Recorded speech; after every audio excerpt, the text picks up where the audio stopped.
Okay, another take. So a while ago, I was taking the Blue Coupe out on the barn quilt tour, and Paul Shin noticed a rod knock. Now, being a respected friend, I tore the engine completely apart, took the timing cover off, looked for something that could be loose, found nothing. So that kind of made me think. So I took DGI-2, a little DGI-2 mic, which has a magnet on the back, and I set that on the bottom of my engine next to the oil rod on the timing gear's cover side.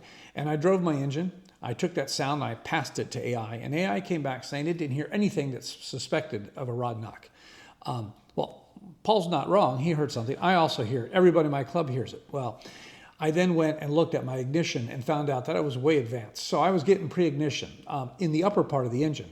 Later I did AI, I put this on the top of the engine, I did the same thing, and it said yes, it was pre-ignition, because whenever I retarded it, it went away. When I brought it up, it came back.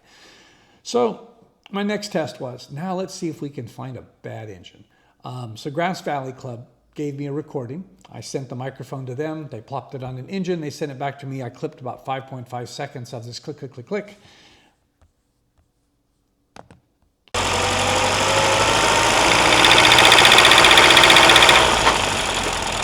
Okay, you've heard it.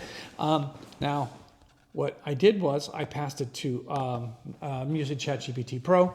I passed it to it, and this is what it said. It said that the clip was 5.5 seconds long, duh. It found that the crank frequency was 15 hertz, the firing frequency was 30 hertz. The clicking is at 0.064 seconds, which is about 15.6 hertz, which is about the speed of the crank, 936 RPM. And it's not close to the firing speed. You would expect if it was one crank, one per revolution, it would be a rod bearing, a wrist pin, or a piston slap, or a main bearing. So later on, it said possible candidates could be once every firing event, you would expect frequency times 2.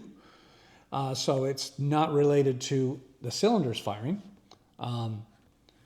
Then it was trying to separate, I mean, it's a lot of crap here that it's talking about. So it was trying to find the rod versus main bearing.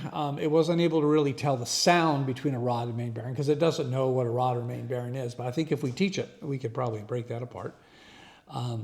So the data supports a repeating event occurring at approximately crankshaft speed, which is good.